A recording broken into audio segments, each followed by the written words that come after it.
BCN depot में apprentice की मौत को लेकर अब तक तनाव का माहौल है। रेलवे की कार्यप्रणाली से नाराज अन्य अप्रेंटिस अपनी मांगों पर अड़े हुए हैं। मृतक के परिजनों के साथ अधिकारी ने बात कर उचित मुआवजा और जांच के बाद नौकरी देने का आश्वासन दिया है। बिलासपुर जोन के बीसीएन यार्ड में प्रशिक्षु अप्रेंटिस महाराष्ट्र के जलगांव निवासी प्रसाद गजानंद काले की करंट लगने से मौत हो गई। इस घटना के लिए रेल प्रशासन को जिम्मेदार ठहराते हुए प्रशिक्षण प्राप्त कर रहे अप्रेंटिस काफ़ी नाराज हैं। घटना वाले दिन जमकर हंगामा किया और मृतक के परिवार को मुआवजा और एक सदस्य को सरकारी नौकरी देने की मांग पर अड़े रहे। उम्मीद थी कि रेलवे उनकी मांग पर ठोस निर्णय लेगा, लेकिन रेलवे ने मुआवजा तो दूर आश्वासन तक नहीं दिया। इसके चलते रेलवे के 250 से अधिक प्रशिक्षु अप्रेंटिस ने अगले दिन मंगलवार को रेलवे अस्पताल का घेराव करने पहुंच गए। किसी तरह का विवाद या तोड़फोड़ न हो जाए, इस भय से जीएम और डीआरएम कार्यालय के सामने भारी सुरक्षा बल तैनात कर दिया गया है। इसके अलावा अस्पताल परिसर में भी रेल सुरक्षा बल के जवानों को सुरक्षा में लगा दिया गया है। जवानों ने प्रदर्शनकारियों को अस्पताल के बाहर कर गेट बंद कर दिया। इस पर प्रशिक्षु अस्पताल के सामने सड़क पर बैठ गए। चक्का जाम नहीं है एक्चुअली सर, अगर चक्का जाम रहता था तो सभी को दिक्कत होती थी। ठीक है, आरपीएफ वाले भी खड़े, ये हमको हटाते थे, पक्का हटाते थे। अगर चक्का जाम होते थे तो सब आना जाना, किसी को सभी जा रहे हैं हॉस्पिटल में, पेशेंट आना जाना सब हो रहा है। सिर्फ हमारी मांग डीआरएम महोदय से है कि जल्द से जल्द वो आए। बोल रहे 10 मिनट, आधा घंटा, 15 मिनट से ये अभी तक आ ही रहे हैं। हमारे अप्रेंटिस वाले कल से मतलब 24 आवर्स हो गया, 24 घंटा हो गया, अभी तक खड़े ही है और लड़ ही रहे। अभी तक उनके घर वालों को कोई न्याय नहीं मिला है। ठीक है, कुछ भी मतलब उनको नहीं समझ रहा है, अभी उस सिचुएशन में भी नहीं है। हमारी मांग सिर्फ इतनी है कि डीआरएम सर ने जितने भी अप्रेंटिस बॉयज़ हैं उनके सामने आके 2 बात उनकी बताए और 2 बात हमारे उन लोगों ने सुनना चाहिए कि हमें भी किस चीज़ की प्रॉब्लम है। पहला मुद्दा ऐसा है कि जांच होना चाहिए, ये किस कारण से हुआ, कैसे हुआ, उसका टेक्नीशियन कहाँ था। ये जब रहता है अप्रेंटिस वाला, जब काम करता है तो टेक्नीशियन के हाथ के नीचे रहता है, तो टेक्नीशियन वाला उस समय कहाँ था, जब इसको करंट लगा तो उतने लोग कहाँ मौजूद थे, इसको बचा क्यों नहीं पाए। प्लस उसका सेफ्टी बेल्ट नहीं था, सेफ्टी शूज़ नहीं था। ठीक है, और वो जो हैंड ग्लोव जो रहता है वो भी सब फटा बिटा रहता है, 1 महीने में 1 बार दिया जाता है, उसके बाद नहीं देते। हम लोग चाहते हैं कि डीआरएम महोदय सर इधर आए, जल्द से जल्द आए और उनके माता पिता से बात करें। को सेवा देने के लिए 1 साल का ट्रेनिंग रहता है सर। हम लोग को ना सेफ्टी शूज़ प्रोवाइड किया जाता है, ना कुछ मेडिकल सुविधा प्रोवाइड की जाती है। बस आओ, काम करो, भेड़ बकरी जैसा, दूसरों को सुनो, नहीं तो फिर नंबर नहीं देते हैं। डायरेक्ट बोलते हैं कि आप नहीं सुनोगे मेरा नंबर काट देंगे, बस। और कुछ नहीं करवाते हैं, लेबर जैसा काम करवाते हैं। कुछ अगर घटता है हम लोग को मजदूर से बेहतर, मजदूर से भी नीचे का वाला, एकदम ग्रेड सी से भी नीचे वाला एकदम। आश्वासन दिया साहब ने कि वह एक लड़की है उसको नौकरी लगाने की और कुछ मदद है वो हेल्प है रेलवे की वो करने का आश्वासन दिया। उसने नौकरी की भी बात हुई, आश्वासन दिया अभी करूँगा बोले। हाँ, और नहीं कुछ उन्हें बताया कि घर में से एक आदमी आपको नौकरी में जॉब के लिए लेंगे बोले। मुआवजा राशि के लिए कुछ बोले, सहयोग राशि वगैरह, आर्थिक राशि में बोले कि 8.5 लाख रुपए आपके अकाउंट में डाल देंगे बोले, चेक देंगे बोले। लिखित में आश्वासन कोई कि ऐसी मौखिक ऐसे मुँह से बोले हो कि हम एक आदमी को घर से नौकरी को देंगे बोले। संतुष्ट हैं आप लोग फैसले से?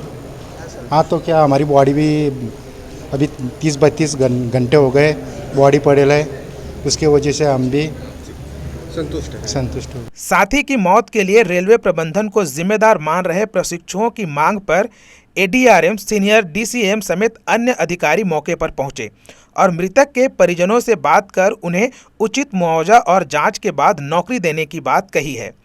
संतोषजनक जवाब मिलने पर सभी शांत हुए, जिसके बाद परिजन की उपस्थिति में पोस्टमार्टम के लिए शव जिला अस्पताल भिजवा दिया।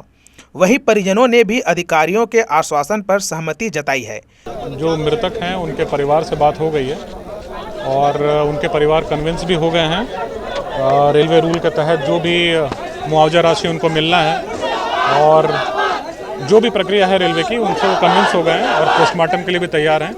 और रेलवे के तहत जो भी चीज़ उनको मिलना है और जिस भी तरीके से प्रक्रिया आगे बढ़नी है वो पोस्टमार्टम रिपोर्ट के आधार पर, उसके बाद जो पुलिस अपने विधिवत धाराओं में जो एक इन्वेस्टिगेशन या इंक्वायरी करके जो रिपोर्ट देगी, उसके उपरांत जो विभागीय कार्रवाई में निकलेगा, जो हम लोग कॉल करेंगे आफ्टर पोस्टमार्टम रिपोर्ट और पुलिस रिपोर्ट, तो ये 3 रिपोर्ट का सम्मेलन करके ही जो भी बेनिफिट है अंडर रेलवे रूल्स जो भी है वो मुहैया कराया जाएगा और इसके बारे में पूर्ण जानकारी उनके परिवार को दे दी गई है। उनके परिवार के साथ हमारी सहानुभूति है और उनके परिवार हमसे कन्विंस भी हैं कि रेलवे के अंतर्गत जो भी नियम हैं जिसमें उनको पूर्ण सहायता प्रदान किया जा रहा है, इसीलिए उनकी सहमति प्राप्त है पोस्टमार्टम हेतु। पोस्टमार्टम के उपरांत उनको यहाँ से भुसावल उनके जो पैतृक गांव है वहाँ जाने की भी पूरी व्यवस्था रेलवे की तरफ से कर दी गई है और वो उस व्यवस्था से संतुष्ट भी हैं।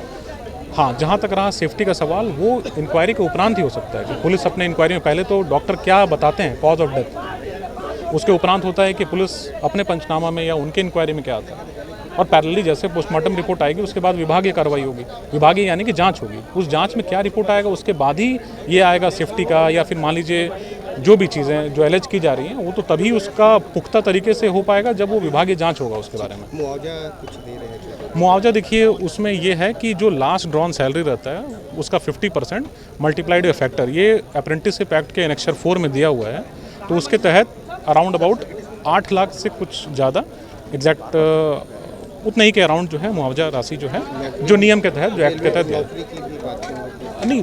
देखिए नौकरी का ऐसा कोई डायरेक्ट प्रावधान फिलहाल अभी नहीं है यहाँ पे, लेकिन अभी क्या है ये सारे जो प्रश्न हैं ये सब बहुत ही मतलब एडवांस स्टेज के प्रश्न हैं। पहले तो पोस्टमार्टम रिपोर्ट होना, फिर police report followed up by departmental जो रिपोर्ट आएगी, उसके बाद ही फिर आगे का रास्ता सारा खुलेगा। इस घटना से न केवल बिलासपुर बल्कि दक्षिण पूर्व मध्य रेलवे के विभिन्न विभागों में प्रशिक्षण ले रहे अप्रेंटिस अलग अलग शहरों से बुधवार शहर से बिलासपुर पहुंच गए।